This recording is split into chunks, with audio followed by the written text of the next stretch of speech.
एक YouTube video था, उसमें शायद ऑडियो मतलब रिकॉर्डिंग नहीं हुआ, उसमें से थोड़ा सा डाउट है कि वो सिमेट्रिक डिस्ट्रीब्यूशन का कॉन्सेप्ट थोड़ा सा शायद उसमें डाउट अच्छा, है, तो उसमें ऑडियो नहीं सुनाई दे दूसरे रहा बैचेस से देख सकते हो, उसमें देखना पड़ेगा किसने पढ़ाया था। एक्चुअली उस टाइम ना माइक ख़राब हो गया था, ख़राब नहीं हो गया था, बैटरी एक्चुअली ख़राब हो गया था, मतलब बैटरी का चार्जर ख़राब हो गया था। तो बैटरी चार्ज पे लगी रहती है ना, ये चार्ज होता है वो रिप्लेस करते हैं, उसमें चार्जर ही ख़राब हो गया था। तो उसको ऑर्डर किया ऑनलाइन, फिर आने में 1 सप्ताह लगा।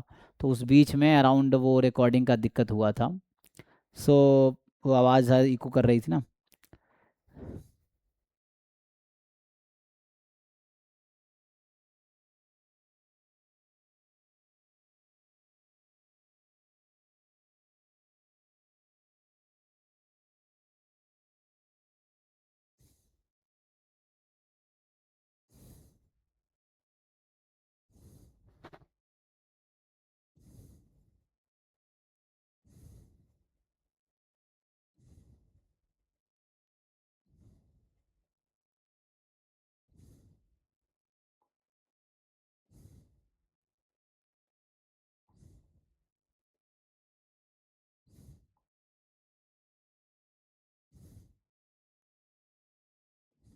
हम्म।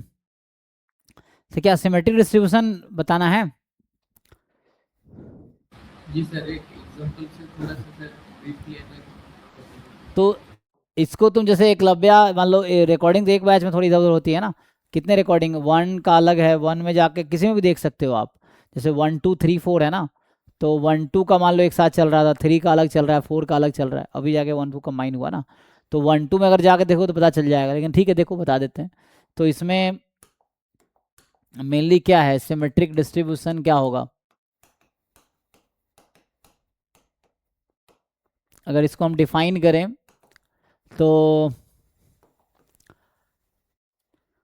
इसका डेफिनेशन ये है कि random variable x is said to be symmetric about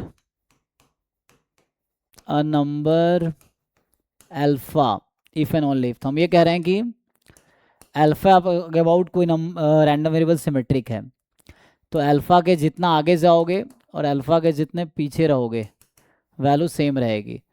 so let's say probability x less than equal to alpha minus x है ना, तो स्मॉल x कर लो अभी के लिए। तो इस पॉइंट के पीछे की प्रोबेबिलिटी वही होगी जो इस पॉइंट के आगे की प्रोबेबिलिटी होगी। So this is equal to probability x more than equal to alpha plus x, ये है for all x belongs to R. ठीक है, तो ये आ जाएगा for all x belongs to R, है ना। तो यहाँ से मैं कहीं ना कहीं एक थ्योरम भी इस्टेब्लिश कर रहा हूँ कि लाइक अगर थ्योरम लिखें कि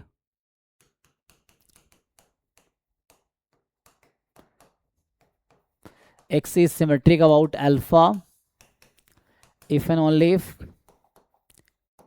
alpha minus x is identically distributed with alpha plus x, ये हो जाएगा कि एक्स सिमेट्रिक है अल्फा के about if and only if alpha minus x random variable identically distributed होगा अल्फा प्लस एक्स के।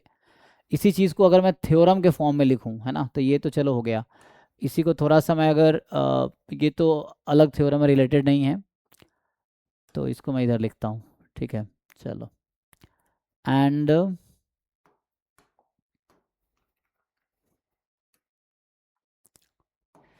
इसको अगर सी डी एफ के टर्म में लिखे तो क्या होगा, जैसे ये जो है इसी को अगर मैं सी डी एफ के टर्म में लिखूं, तो इसी को मैं फर्दर लिख रहा हूँ या इसी को दैट इज कर देता हूँ, चलो। सो दैट इज ये हो गया C D F of x at alpha minus x, और इसको लिखोगे तो ये आएगा 1 - x strictly less than alpha plus x. तो उस पॉइंट को ऐड सब्ट्रैक्ट करेंगे तो यहाँ से आएगा plus C D F at alpha plus x is equal to 1 plus probability x is equal to alpha plus x. अब ये तुम देखो कैसे मैंने इसी को सी डी एफ के फॉर्म में लिखा है, अब तुम समझो कैसे लिखा है। तो ये हो गया। तो मतलब ये डेफिनेशन है, ये डेफिनेशन है, ये थ्योरम लिखा था। कॉन्टिन्यूस में क्या होता है, कॉन्टिन्यूस में ये ज़ीरो हो जाता है, तो उसके अकॉर्डिंग तुम लिख सकते हो। जैसे अगर मैं लिखता हूँ कि ये कॉन्टिन्यूस के अगले पेज पे लिखते हैं। सो यहाँ से ये तो इन जनरल है, जो भी अभी तक लिखा हूँ ये इन जनरल है। अब अगर मैं कॉन्टिन्यूस के लिए अलग से लिखूँ तो कॉन्टिन्यूस में क्या फ़ायदा होता है, कॉन्टिन्यूस में ये प्रोबेबिलिटी ज़ीरो हो जाएगी। तो लाइक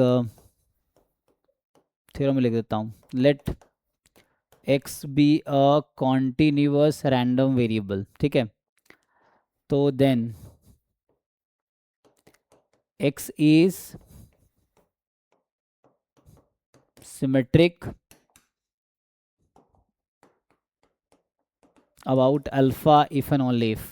तो इसमें ये प्रोबेबिलिटी हो जाएगी ज़ीरो, तो हमारा आ जाएगा C D F of x at alpha minus x plus C D F of x at alpha plus x, this will be 1, ठीक है, for all x belongs to r। अब अगर इसी को मैं सी डी एफ का derivative P D F होता है तो आप इसको डिफ्रेंशिएट कर दो x के रिस्पेक्ट में। सी डी एफ का डेरिवेटिव पी डी एफ होता है कॉन्टिन्यूस में, तो डिफ्रेंशिएट करोगे तो ये आएगा C D F at alpha minus x is equal to P D F at alpha minus x, मैं सिंप्लीफाई करके फाइनल लिख रहा हूँ, alpha plus x for all x belongs to r, ठीक है। तो ये हो गया इसके बारे में। अब यहाँ फर्दर अगर आगे मैं ये बताता कि यहाँ पे जो पॉइंट ऑफ सिमेट्री जो है आपके पास, जो अल्फ़ा है, पॉइंट ऑफ सिमेट्री क्या लिख रहे हैं हम लोग, alpha is median of x, मतलब कोई भी डिस्ट्रीब्यूशन अगर किसी नंबर के अबाउट सिमेट्रिक है तो वो उसका मीडियन है, सिंपल। तो एक्स सिमेट्रिक है अल्फ़ा के अबाउट तो अल्फ़ा इज मीडियन, ठीक है। सो इफ एंड ओनली हो जाएगा, मतलब कोई डिस्ट्रीब्यूशन सिमेट्रिक किसी नंबर के अबाउट है वो मीडियन ही होगा।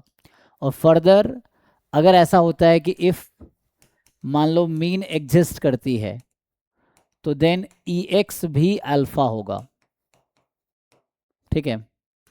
मैं कह रहा हूँ पॉइंट ऑफ सिमेट्री मीडियन है, पॉइंट ऑफ सिमेट्री मीन भी है, अगर मीन एग्जिस्ट करती है तो ई एक्स इज अल्फ़ा।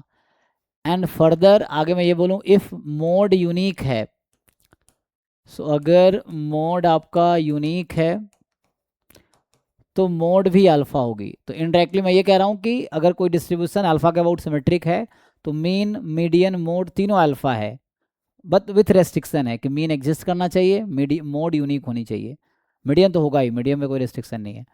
सो ये हो गया रफली एक ब्रीफली डिस्कशन सिमेट्री। बताओ क्या डाउट है इसमें, ये मैंने डिफाइन कर दिया, ठीक है। क्वेश्चंस आप आगे ट्राई कर सकते हो, बहुत सारे सिमेट्रिक डिस्ट्रीब्यूशन है, नॉर्मल म्यू के अबाउट सिमेट्रिक है, तुम चेक कर सकते हो नॉर्मल में क्या होगा, P D F at mu minus x वही होगा, P D F at mu plus x होगा। सॉल्व करके देखो आएगा, सॉल्व करके देखो वहाँ पे नॉर्मल 0 1 है, P D F at minus x P D F at x equal होगा, कॉची डिस्ट्रीब्यूशन सिमेट्रिक है, टी डिस्ट्रीब्यूशन सिमेट्रिक है, यूनिफॉर्म सिमेट्रिक है, तो ये सब सिमेट्रिक है, आप चेक कर सकते हो, ठीक है। तो ये एक ब्रीफली थ्योरी हो गया सिमेट्रिक डिस्ट्रीब्यूशन का। सर हाँ सर ये C T F of alpha minus x plus 1 minus C T F of alpha plus x होगा या ऐसा ही?